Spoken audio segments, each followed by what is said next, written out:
ഈശോയിൽ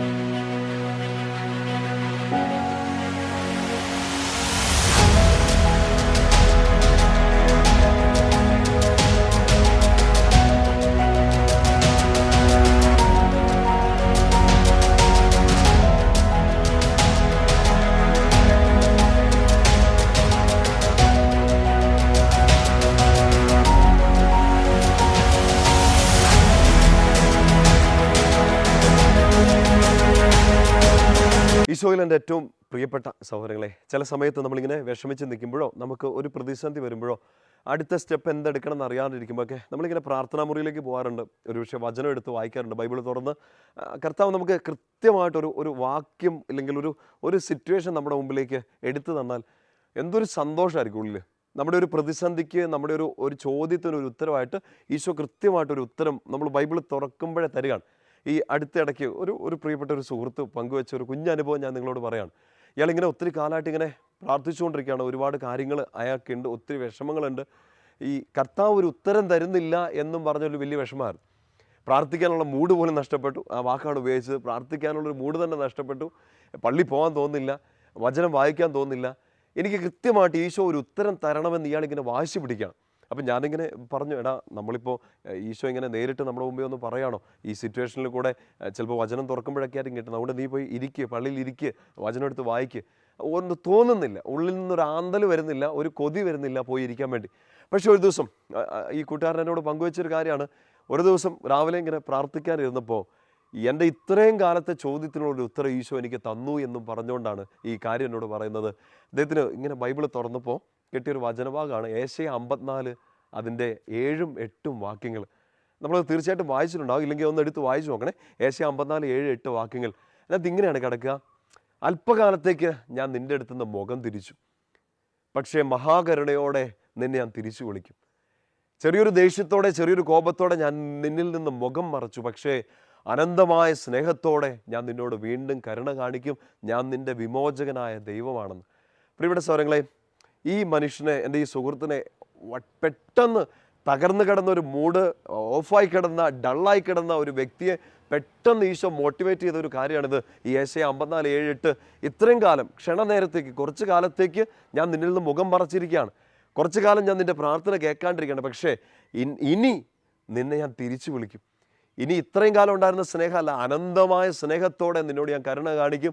ഞാൻ നിൻ്റെ വിമോചകനായ ദൈവമാണ്. പ്രിയപ്പെട്ട സഹോദരങ്ങളെ, ഇത് ആ വ്യക്തിയുടെ, എൻ്റെ ഈ സുഹൃത്തിൻ്റെ വ്യക്തിപരമായ ഒരു അനുഭവമാണ്. നമുക്കും ഇങ്ങനെ അനുഭവങ്ങൾ ഉണ്ടാകും. തീർച്ചയായിട്ടും വിഷമിച്ച് നിൽക്കുന്ന ഒരു സമയത്ത്, പ്രതിസന്ധിയുടെ ഒരു ഘട്ടത്തിൽ, പ്രാർത്ഥിക്കാൻ പോലും പറ്റുന്നില്ലാത്തൊരു മൊമെൻറ്റിൽ നമ്മൾ ചെയ്യേണ്ട ഒരു വലിയ കാര്യം എന്താണെന്നറിയോ? ഒരിക്കലും മറന്നുപോകാൻ, ഒരിക്കലും ചെയ്യാൻ മടി കാണിക്കാൻ പാടില്ലാത്തൊരു കാര്യമാണ് വചന വായന. എല്ലാ ദിവസവും, അതിപ്പോൾ മൂടുണ്ടെങ്കിലും ഡള്ളായിട്ടിരിക്കുകയാണെങ്കിലും എൻ്റെ കർത്താവ് സംസാരിച്ച കാര്യങ്ങൾ അത് ഞാൻ വായിച്ചിട്ടേ ഒരു ദിവസം ആരംഭിക്കുള്ളൂ. അങ്ങനെ വായിച്ച് ധ്യാനിച്ചിട്ടേ ഞാൻ എൻ്റെ ദിവസം അവസാനിപ്പിക്കുകയുള്ളൂ എന്ന് നമ്മളൊരു തീരുമാനം എടുക്കണം. ഇസ്രായേൽക്കാർക്ക് കിട്ടിയ വലിയൊരു കൽപ്പനകളിലൊന്നാണ് നിയമാവർത്തന പുസ്തകം 6-ാമത്തെ അധ്യായത്തിൽ 4 മുതൽ 9 വരെയുള്ള വാക്യങ്ങളിൽ, ഇസ്രായേലെ കേൾക്കണം, നിന്റെ ദൈവമായ കർത്താവിനെ സ്നേഹിക്കണം, അവൻ്റെ വാക്ക് ശ്രവിക്കണം, അത് ഹൃദയത്തിൽ സൂക്ഷിക്കണം, അത് എഴുന്നേൽക്കുമ്പോഴും കിടക്കുമ്പോഴും യാത്ര ചെയ്യുമ്പോഴും ഒക്കെ നിങ്ങൾ അതിനെക്കുറിച്ച് സംസാരിക്കണം, പഠിപ്പിച്ചു കൊടുക്കണം. അത് ഹൃദയത്തിലും വീട്ടിലും എല്ലാ സാഹചര്യങ്ങളിലും ഈ വചനം ഉണ്ടായിരിക്കണമെന്ന് ഇസ്രായേൽക്കാർക്ക് ദൈവം കൽപ്പന കൊടുക്കുന്നുണ്ട്. അതുകൊണ്ട് നമ്മുടെ സാഹചര്യം എന്തായാലും, അത് പോസിറ്റീവാകട്ടെ നെഗറ്റീവാകട്ടെ, എക്സ്ട്രീം നെഗറ്റീവ് സിറ്റുവേഷനിലൂടെ നമ്മൾ കടന്നു പോകുകയാണെങ്കിലും വചനം വായിക്കണം. ഈ വ്യക്തിക്ക് ആ ഒരൊറ്റ വചനമാണ് അയാൾ ഉണർത്തിയത്. ഇരുണ്ട് കടന്നയാളുടെ ഉള്ളിലേക്ക് പെട്ടെന്നൊരു പ്രകാശം കിട്ടിയതാണ്: നിന്നോട് ഞാൻ കരുണ കാണിക്കും, ഇത്രയും കാലം ഉണ്ടായിരുന്ന പോലെയല്ല, അനന്തമായ സ്നേഹത്തോടെ നിൻ്റെ വിമോചകനായി ഞാൻ നിന്നെ സ്നേഹിക്കുമെന്നൊരു ബോധ്യം. അയാൾ എഴുന്നേറ്റു. ഒരു വാക്ക് മതി എഴുന്നേക്കാൻ വേണ്ടിയിട്ട്. നമുക്കങ്ങനെയുള്ള വാക്കുകൾ ഈശോ നമ്മളോട് സംസാരിച്ചുകൊണ്ട് വിശുദ്ധ ഗ്രന്ഥത്തിൽ. അതുകൊണ്ട് ഇന്ന് ഈ ദിവസവും വചനം കൂടാതെ ഒരു ജീവിതം എനിക്ക് വേണ്ട എന്നൊരു തീരുമാനം എടുക്കണം. വചനം വായിക്കാത്തൊരു ദിവസം എൻ്റെ ജീവിതത്തിൽ ഉണ്ടാവരുത് എന്ന് തീരുമാനിക്കണം. വിശുദ്ധ ഗ്രന്ഥത്തിലെ എല്ലാ വചനത്തിൻ്റെയും ശക്തിയും അഭിഷേകവും നമ്മൾ ഓരോരുത്തരിലേക്ക് നിറയട്ടെ, നമ്മുടെ ജീവിത സാഹചര്യം നിറയട്ടെ. ഈശോയുടെ നാമത്തിൽ ഞാൻ നിങ്ങളെ അനുഗ്രഹിക്കുന്നു. പിതാവിൻ്റെയും പുത്രൻ്റെയും പരിശുദ്ധാത്മാവിൻ്റെയും നാമത്തിൽ ആമേൻ.